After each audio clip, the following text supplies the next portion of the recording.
Well, it's always good to be here, good to enjoy the company of God's people, God's family.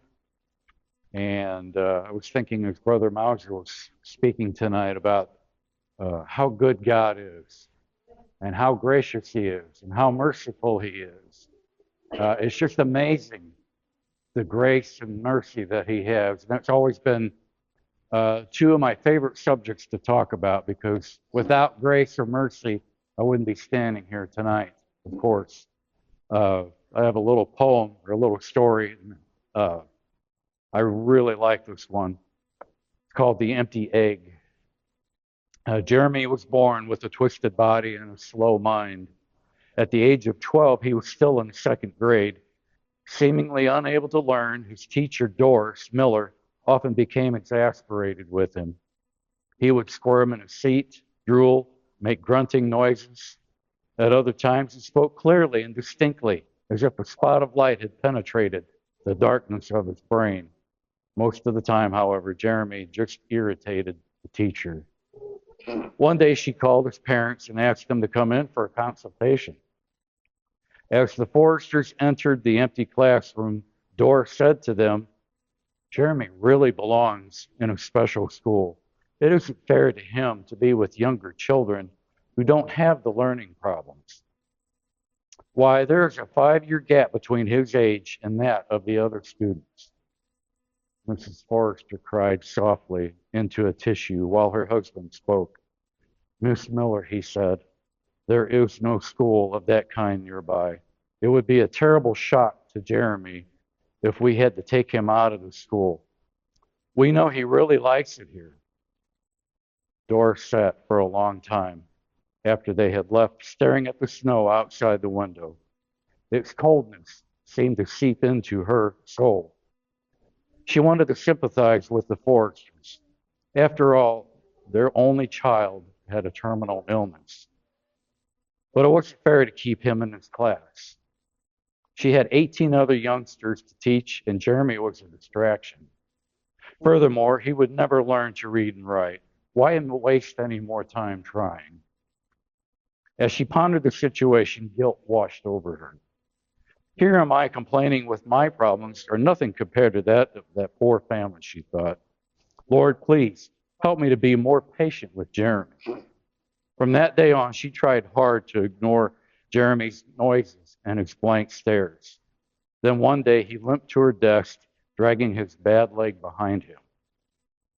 "I love you, Miss Miller," he exclaimed, loud enough for the whole class to hear. The other student snickered, and Doris' face turned red, and she stammered, why, very nice, Jeremy. Now please take your seat."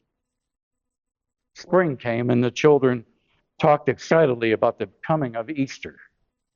Doris told them the story of Jesus, and then to emphasize the idea of new life emerging forth, she gave each of the children a large plastic egg. "Now," she said to them, "I want you to take this home and bring it back tomorrow with something inside that shows new life. Do you understand?" "Yes, Miss Miller," the children responded enthusiastically, all except for Jeremy. He listened intently. His eyes never left her face. He did not even make his usual noises. Had he understood what she said about Jesus' death and resurrection? Did he understand the assignment? Perhaps she should call the parents and explain the project to them. That evening, Doris's kitchen sink stopped up. She called the landlord and waited for an hour for him to come by and unclog it. After that, she still had to shop for groceries, iron a blouse, prepare for a vocabulary test for the next day. She completely forgot about phoning Jeremy's parents. The next morning, 19 children came to school, laughing and talking as they placed their eggs in a large wicker basket on Miss Miller's desk. After they completed their math lesson, it was time to open the egg. In the first egg, Doris found a flower. "Oh, yes, a flower is certainly a sign of new life," she said. "When plants peek through the ground, we know that spring is here." A small girl in the first row waved her arm "That's my egg, Miss Miller,"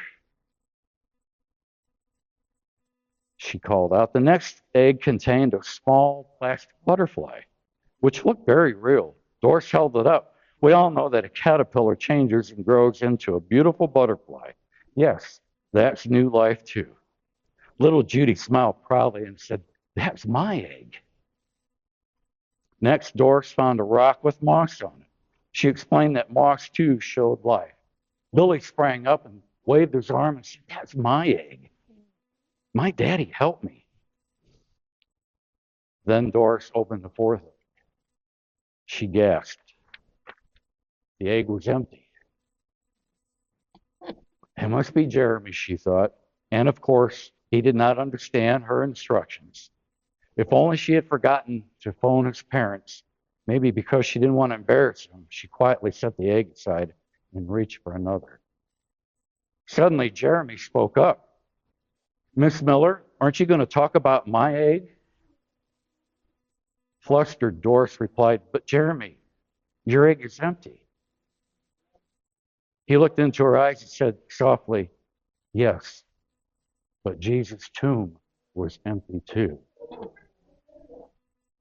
Time stopped. When she could speak again, Doris asked him, "Do you know why the tomb was empty?" "Oh, yes, Jeremy. Jesus was killed and put in there. Then his Father raised him up." The recess bell rang while the children excitedly ran out to the schoolyard. Doris cried. The cold inside her melted completely away. Wow. 3 months later, Jeremy died. Those who paid their respects at the mortuary were surprised to see 19 eggs on top of his casket, all of them empty. Aren't you glad that we had an empty tomb? Yes. Aren't you glad that Jesus went all the way to death? All it would have taken was one thing, one act that Jesus would have done to not follow the will of God, and where would we be today? There would be no hope for us. There would be no future for us. There would just be death. But Jesus paid that price. Jesus took on the sins of the world. He didn't have to do that, but he volunteered. When God and him spoke in heaven and said, we need a way for these people to come back to me. Jesus, will you do that? Jesus could have said, no, I don't really want to do that. But he was obedient to the Father. And he said, yes, Father, I'll do that. And when Jesus was born, don't you think that he thought about that future that he had in front of him when he walked along the roads of Galilee and Jerusalem and seen the men laying or up on the cross at that time? That was a common Roman execution at that time. Rome was a very vile government at that time, and it didn't take much for them to take people and make an example out of them, and the cross was an example. And Jesus walked by them all the time. Don't you think that went through his mind as he walked through those times? And he knew that down the road he was going to be on one of those. He was going to be on one of those. And he knew that. Don't you think he agonized? The Bible says that when he prayed in the garden that night, he said, Father, take this away from me if it be your will. And that anxiety and that frustration and that pain was so great that he sweat great drops of blood. That's mental anguish. As a human being, I couldn't fathom that myself, going through something like that. But he loved us so much.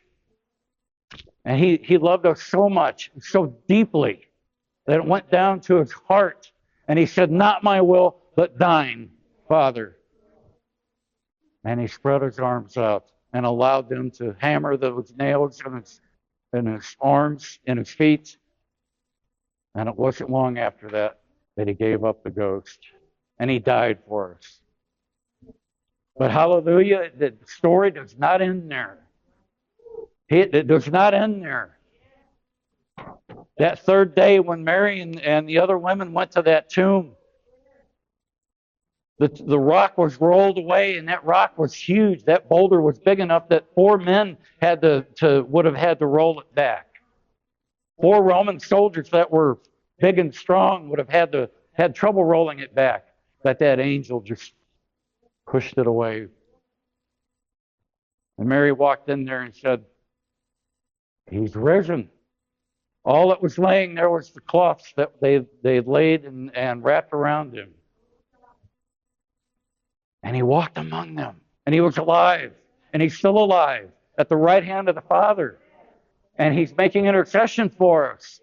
And he's making it easy for us to come to him with all of our burdens, whether it's on the mountaintop or whether it's in that dark valley.